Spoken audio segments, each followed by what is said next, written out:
मैं आपको बताता चलूँ नाजरीन कि सर प्रोफेसर असगर मलिक साहब यहाँ फैसलाबाद में एम.फिल लेवल पर भी पढ़ाते हैं। तो रिसर्च के हवाले से मैं आपसे पूछना चाहूँगा कि सर एक अच्छी रिसर्च क्या होती है और इसको कंडक्ट कैसे किया जा सकता है? देखिए जी, अच्छी रिसर्च तो वो है जिसका कोई फ़ायदा हो। और एक रिसर्च की बेसिक एक चीज़ बताई जाती है कि आप वो रिसर्च करें जो वर्ल्ड लेवल पे रिसर्च है उसके अंदर कुछ कंट्रीब्यूशन करें, जिसको हम कहते हैं सिग्निफिकेंस ऑफ रिसर्च। अगर रिसर्च कुछ कंट्रीब्यूट कर रही है, क्योंकि आजकल रिसर्च आइसोलेटेड नहीं है। रिसर्च आप अपने लिए नहीं कर रहे, रिसर्च आप पूरी दुनिया के लिए कर रहे हैं। आप पूरी दुनिया की रिसर्च से फ़ायदा लेते हैं। अगर आप फ़ायदा ले रहे हैं तो आपने फ़ायदा देना भी है। अगर आप रिसर्च ऐसी कर रहे हैं जो महज एक किताब के अंदर बंद होकर रह जाए तो उसका फ़ायदा नहीं है। तो उसकी आपकी रिसर्च ऐसी होनी चाहिए कि आप उसको कहीं इम्प्लीमेंट कर सकें, कोई आप मसले को रिज़ॉल्व करें, कोई आप सलूशन दें जिसका फ़ायदा ना सिर्फ आपकी सोसाइटी में हो बल्कि पूरी दुनिया के अंदर हो। एक जो रिसर्च का स्टॉक है वहाँ से आप बहुत कुछ ले रहे हैं, तो वहाँ आपने कुछ कंट्रीब्यूट भी करना है। तो रिसर्च का मेयार ये होता है कि आपकी रिसर्च कितनी सिग्निफिकेंट है। तो इसलिए रिसर्च जब स्टार्ट होती है तो यही क्वेश्चन सबसे पहले सामने रखा जाता है कि who is beneficiary of your research, किसको इसका फ़ायदा होगा और ये रिसर्च आप क्यों कर रहे हैं। तो मैं तो स्टूडेंट से यही पूछता हूँ कि भाई इसकी कंट्रीब्यूशन आपकी रिसर्च क्या होगी, कहाँ ये वर्क करेगी, किसको ये फ़ायदा देगी। तो अगर वो इस तरह से कर रही है कोई कंट्रीब्यूशन तो वो एक अच्छी रिसर्च है। और अगर उसका फ़ायदा नहीं है तो आपने जितनी भी स्ट्रगल की, जितनी भी आपने मेहनत की, वो फ़ायदा नहीं देगी। तो आप माइक्रो लेवल पे जाएं और उसकी एक प्रैक्टिकल बेनिफिट और प्रैक्टिकल एडवांटेज की तरफ जाएं। अगर वो आप इस मेयार पे पूरे उतरते हैं तो आप दुनिया के साथ compete करेंगे, क्योंकि आपकी रिसर्च वही होगी जो दुनिया मानेगी। उसको आपने पब्लिश करना है और उसको लोगों तक पहुंचाना है, तो वही पब्लिश होगी जिसका कोई फ़ायदा होगा, सिग्निफिकेंस होगी। एक वर्ल्ड लेवल का जो क्राइटेरिया है रिसर्च का, उसको आप मीट कर रहे हैं, तो उसको मीट करें, उसकी दुनिया के साथ आप पैरेलल चलें, तो फिर आपका, अगर आप उल्टी समझ पे जा रहे हैं तो उसका कोई फ़ायदा नहीं। सर अगर अब देखा जाए कि यहाँ पर बीएस लेवल पर और एमफिल लेवल पर जो स्टूडेंट्स रिसर्च कर रहे हैं तो उनको बहुत सारी जो है मुश्किलात पेश आती हैं। देखा जाता है कि जो सब्जेक्ट अगर उनको पढ़ाया जाता है, रिसर्च मेथडोलॉजी जब सब्जेक्ट पढ़ाया जाता है तो वो गौर से पढ़ते नहीं हैं और बाद में वो चाहते हैं कि उनको रेडीमेड कोई मटेरियल इस तरह का मिल जाए जिससे वो फॉलो करते हुए एज इट इज़ या वर्डिंग चेंज करके वो आपको पेश कर सकें। तो आप ऐसी रिसर्च को किस हवाले से देखते हैं? देखिए जी, रिसर्च असल में ये जो आपने कहा है ये बड़ा इम्पोर्टेंट प्रॉब्लम है। उसकी रीज़न हमारा एजुकेशन सिस्टम है। आप देखें कि हम रिसर्च ओरिएंटेशन हमारे अंदर नहीं है। स्कूल के अंदर देखें क्रिएटिविटी सिर्फ होमवर्क के तौर पे रह गई है कि स्कूल के अंदर टीचर क्रिएटिविटी डेवलप नहीं करेगा, कोई एक्टिविटी नहीं करवाएगा, वो होमवर्क के तौर पे दे देगा स्टूडेंट को कि भाई ये घर से करके आना है। तो घर से करने का मतलब है अब स्टूडेंट ने नहीं करना, आप पेरेंट्स ने करना है या किसी ट्यूटर ने करना है। तो वो काम वहाँ से करवा के उसमें आ जाए, तो हमारी बेस गलत है। तो इसी तरह जब हम स्कूल से कॉलेज की तरफ आते हैं और बीएस में आते हैं और एमफिल में आते हैं, तो वहाँ की जो डिमांड है, वहाँ का जो एक मेयार है, उसको मीट करने के लिए हमारी फाउंडेशन बहुत वीक होती है, बहुत कमज़ोर होती है। तो इसलिए हम फिर शॉर्टकट की तरफ, रेडीमेड मटेरियल की तरफ जाते हैं। तो इसीलिए जब बीएस से लोग फारग होते हैं तो उनकी जो मेयार है और उनकी जो एकेडमिक लेवल होता है वो बड़ा पुअर हो जाता है। और जब इंटरव्यू के लिए आते हैं तो वहाँ पे एक बड़ी एम्बेरसमेंट होती है उसके लिए भी। तो मैं तो अपने स्टूडेंट को ये कहता था कि मैं फ़िक्रमंद रहता हूँ इस मामले में कि जब आप इंटरव्यू के लिए जाएंगे तो वहाँ जब लोग आपसे क्वेश्चंस करेंगे तो वो कहेंगे कि भाई आपको किसने पढ़ाया था, कौन से आपके टीचर थे। तो उस लम्हे से मैं डरता हूँ कि वहाँ मेरे लिए क्या फ़िक्र आता है और क्या चीज़ आती है, तो मेरी इज़्ज़त जो है वो आपके हाथ में है कि आप वहाँ पे मेरे लिए क्या नेकनामी लेके आते हैं या बदनामी लेके आते हैं। तो इस तरीके से ये हमारा जो एक स्कूल से लेके एक यूनिवर्सिटी तक का सिस्टम है, ये इसके अंदर गड़बड़ है, इसके अंदर ख़राबी है। ये रिसर्च ओरिएंटेड नहीं है, ये रटलाइजेशन है, एक क्रैमिंग करते हैं, उस क्रैमिंग का आगे जाके हम यकदम फिर बीएस में, एमफिल के अंदर, पीआईडी के अंदर हम यकदम क्रिएटिव बनने की कोशिश करते हैं कि हम क्रिएटिव हो जाएं, हमारे अंदर क्रिएटिविटी आ जाए। तो ये क्रिएटिविटी कहीं से नाजल नहीं होनी, हमारे ऊपर कहीं से आएगी नहीं, ये फाउंडेशन नीचे से आएगी। या उस वक्त भी अगर स्टूडेंट कोशिश करता है, एफर्ट करता है, तो बहुत सी चीज़ें मैनेजेबल हो जाती हैं, कुछ ना कुछ गुजारा हो जाता है। लेकिन स्टूडेंट वो भी करने के लिए तैयार नहीं है, तो वो चाहता है कि कहीं से वो एक बनी बनाई सी चीज़ मिल जाए और डिग्री मिल जाए और हम सर इस हवाले से देखा जाता है कि जो सब्जेक्ट है रिसर्च मेथडोलॉजी, अगर उसको प्रैक्टिकल ग्राउंड्स पर लैब में उनको पढ़ाया जाए, बच्चों को गाइड किया जाए कि आपने रिसर्च इस तरीके से कंडक्ट करनी है, ये इसके पैरामीटर्स हैं, ये इसके मराहल हैं, इन मराहल से गुजरकर आपने रिसर्च करनी है, तो वो कुछ ना कुछ जान जाएंगे और उससे वो रिसर्च के जो एक पैरामीटर है उसको फॉलो करते हुए आगे रिसर्च करेंगे। हाँ बिल्कुल, असल में मेथड तो यही है, लेकिन उसके लिए ज़रूरी है ना कि स्टूडेंट की जो इंटेंशन है, उसका जो इरादा है वो रिसर्च करने का बने। जी।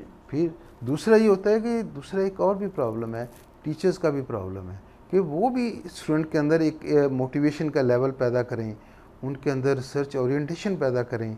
तो वो भी एक ऐसा नहीं है कि वो मार्क्स जो हैं वो अपनी लाइक्स डिसलाइक्स पे मार्क्स देते जाएं, किसी को कम दे दिए, किसी को ज़्यादा दे दिए, और उससे फिर जो काम करने वाले लोग हों वो भी डिसहार्ट होते हैं। तो इसलिए हमारा सिस्टम जो है उसमें सिर्फ स्टूडेंट का कसूर नहीं, टीचर्स का भी कसूर है कि वो भी पढ़ाने से उस तरीके से मेहनत नहीं करता जिस तरीके से करना चाहिए, मेथडोलॉजी पढ़ाई जाए और उसकी एक प्रैक्टिकल भी शेप हो, स्टूडेंट वो काम भी करे, करके दिखाए, असाइनमेंट इस तरह की हों, तो वो सारा एक सिलसिला चले, तो फिर रिसर्च डेफिनेटली एक अच्छी रिसर्च होगी। बड़े मतलब बहुत अच्छे अंदाज में आपने रिसर्च का जो सब्जेक्ट है उसको आपने कम्प्रिहेंसिवली एक्सप्रेस किया। सर आप बेसिकली आजकल प्रिंसिपल हैं गवर्नमेंट कॉलेज पेंसरा में। सर आप क्या समझते हैं, उससे पहले आप टीचिंग के शोबा से मुंसलिक रहे, जो मुख्तलिफ कॉलेज में पढ़ाते रहे, तो आप इन दोनों में एडमिनिस्ट्रेशन पोस्ट में और टीचिंग पोस्ट में क्या फ़र्क महसूस करते हैं? देखिए जी, बहुत फ़र्क है इस दोनों में। टीचर जो है एज ए टीचर ये हमारी एक इंडिविजुअल रिस्पॉन्सिबिलिटी होती है, और आम तौर पे कॉलेज लेवल पे टीचर जो है वो अपने सब्जेक्ट तक लिमिटेड रहता है, अपना काम किया, अपना पीरियड पढ़ाया और चले गए। तो उसको बाकी कॉलेज का कोई हेडेक नहीं होता कि बाकी कॉलेज के अंदर क्या हो रहा है, कैसे हो रहा है, तो कैसे मामले चल रहे हैं। लेकिन एज ए प्रिंसिपल ये एक बिल्कुल डिफरेंट जॉब है। इसके लिए मुख्तलिफ लेवल पे एक इंटरेक्शन चाहिए, एक उसके लिए काम करना पड़ता है।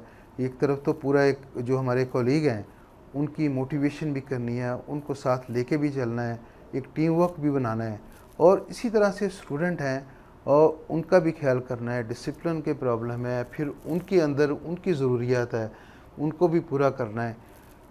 और तीसरा लेवल आ जाता है जो हमारे हाई अप्स हैं, हमारे जो ऑफिसर्स हैं, जो HED है, हमारा डायरेक्टरेट है, तो उनकी भी डिमांड होती है। अब इसमें होता क्या है कि तमाम जो लोग हैं, जो HED है वो अक्सर ये कह देती कि ये मामला जो आपने खुद मैनेज करने हैं, हमारे पास फंड्स नहीं है या हमारे पास रिसोर्सेज नहीं है, आपने खुद ही ये मैनेज करना है।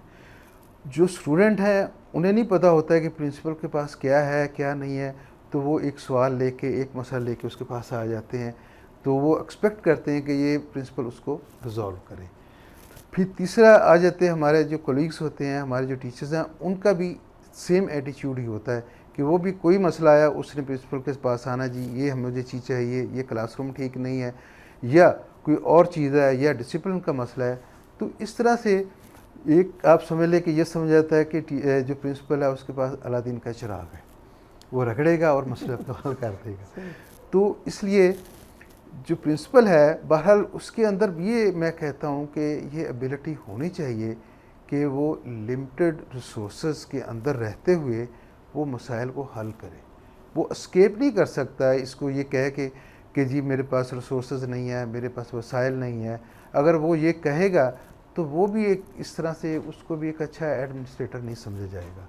तो वो कहीं ना कहीं किसी न किसी तरह से चीज़ों को मैनेज करे, और करना भी चाहिए। अगर वो करेगा तो एक अच्छा एडमिनिस्ट्रेटर है। सर, आप बतौर एडमिनिस्ट्रेटर के तौर पर आप क्या समझते हैं कि एक हमारे सिस्टम, एजुकेशन सिस्टम को कैसे बेहतर किया जा सकता है? इसमें कैसे इसमें इम्प्रूवमेंट लाई जा सकती है? उसमें कुछ चीज़ें तो गवर्नमेंट के लेवल की हैं कि करिकुलम ऐसा हो और उसके अंदर एक ऐसी उसकी शेप हो जो हमारे जो इंडिजिनस मसाइल हैं, जो हमारी एक रियलिस्टिक अप्रोच उसके अंदर होनी चाहिए। ये नहीं कि हम यूरोप से चीज़ें लें और उसी कॉपी करके और उसी पैटर्न को हम यहाँ पे इम्प्लीमेंट कर दें, तो उससे बहुत से मसाइल आते हैं। जिस तरह से आप देखते हैं कि बार बार मीडियम ऑफ इंस्ट्रक्शन चेंज हो जाता है, कभी उर्दू मीडियम, कभी इंग्लिश मीडियम, कभी यकसा सिलेबस आ जाता है, कभी डिफरेंट सिलेबस आ जाता है। तो मुख्तलिफ हम ये प्रैक्टिकल्स हैं, मुख्तलिफ किस्म की ये एक्सपेरिमेंट्स हैं जिनमें से पिछले जब से पाकिस्तान बना उसमें से गुजर रहे हैं। तो इसलिए एक रियलिस्टिक अप्रोच हो, और जो सही एजुकेशनिस्ट हैं, जो एक उनकी एजुकेशनिस्ट भी ऐसे ना हो जो कि बिल्कुल आइडियलाइज करें चीज़ों को। जब हम चीज़ों को आइडियलाइज करते हैं तो मामला सुधरता नहीं है। प्रैक्टिकल अप्रोच होनी चाहिए कि किन चीज़ों की ज़रूरत है और किस तरह की चीज़ें होनी चाहिए, एक तो ये आ जाता है।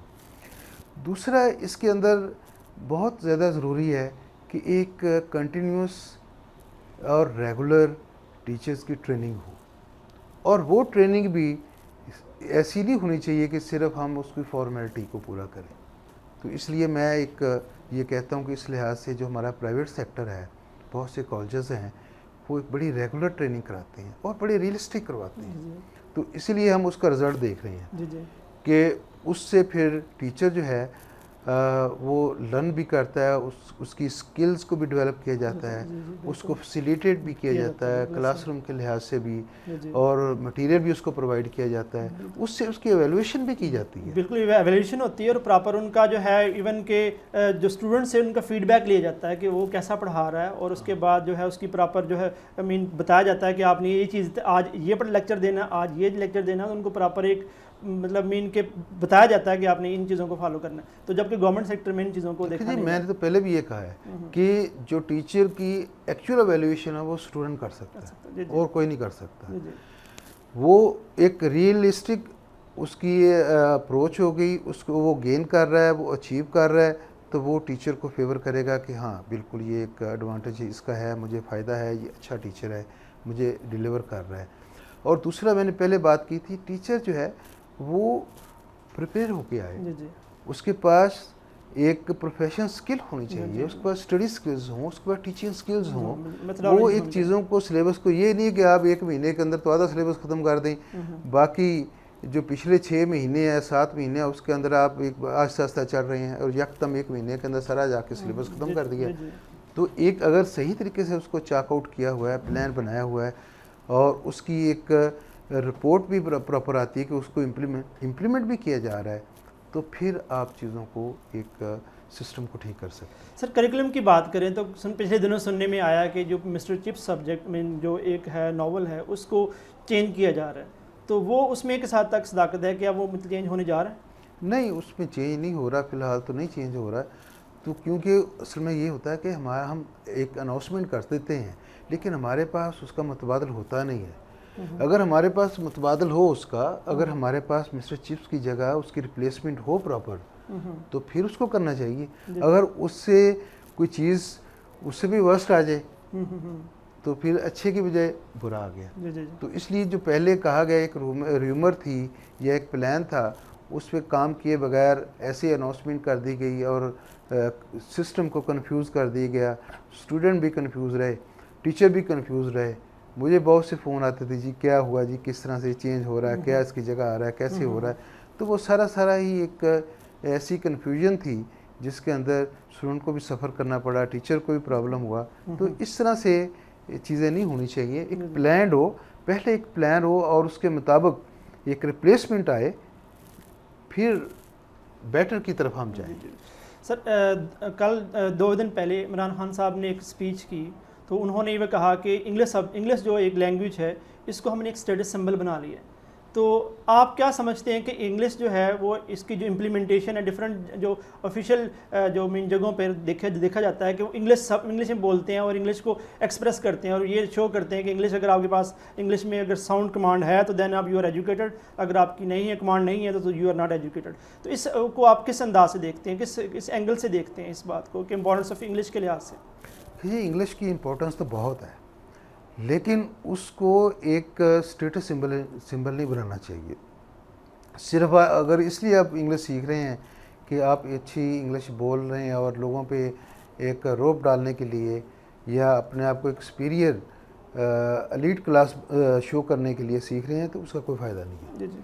असल तो चीज़ है हमारा जो इंडिजिनस कल्चर है, हमारे इंडिजिनस चीज़ें हैं, हमारे इंडिजिनस लैंग्वेजेस हैं, पंजाबी है, सिंधी है, बलूची है, वो किसी से कम नहीं है। तो उसके अंदर इब्तदाई तालीम उसके अंदर होनी चाहिए और इंग्लिश को तो सीखना चाहिए एक टूल के तौर पे कि जिसके ज़रिए हम नॉलेज करें और अपने आप को कनेक्ट करें वर्ल्ड के साथ, दुनिया के साथ। जी। अगर ये कैंपेन चला दी जाए कि इंग्लिश देखें जी ज़रूरी नहीं है, हम अपनी लैंग्वेज, तो ये भी कॉन्सेप्ट अच्छा नहीं है। तो जो हमारे प्राइम मिनिस्टर ने कहा है तो वो रियलिस्टिक अप्रोच है, अच्छी अप्रोच है। उसके अंदर ये चीज़ें इंग्लिश लैंग्वेज को एक इसलिए सीखा जाए कि ये एक मीन ऑफ इंफॉर्मेशन है, हम दुनिया से एक नॉलेज को गेन करें और जो खुद हमने चीज़ें डेवलप की हैं उसको दुनिया के साथ शेयर करें। जी। तो उसकी प्रोडक्टिविटी हो लैंग्वेज सीखने की। ऐसा नहीं है कि आप सिर्फ इंग्लिश सुन के और इंग्लिश को जान के आप कहेंगे इसको जॉब दे दो, इसको ना दो। जी। तो ये मीडियम ऑफ कम्युनिकेशन के तौर पर मीडियम ऑफ कम्युनिकेशन है, ये इंटेलिजेंस का कोई म्यार नहीं है। जी। इंटेलिजेंस का म्यार नहीं है कि जो जिसको इंग्लिश नहीं आती तो वो इंटेलिजेंट नहीं है। जी। तो अगर उसने वर्क करना है, इंटरनेशनल लेवल पे वर्क करना है, चीज़ें लर्न करनी है और कम्युनिकेट करना है, अपनी चीज़ों को कम्युनिकेट करके वर्ल्ड लेवल में कंट्रीब्यूशन करनी है, तो इंग्लिश तो सीखनी पड़ेगी, काम करना पड़ेगा। सो नाजरीन, ये कुछ बातें जो थीं जो रिसर्च के हवाले से, एजुकेशन सिस्टम के हवाले से और कुछ हमारे जो करिकुलम के हवाले से बातें हुई। तो अगला जो मरहला है वो हम जो सर के पर्सनल लाइफ है उनके बारे में सवाल जो जवाबात का सिलसिला शुरू करेंगे।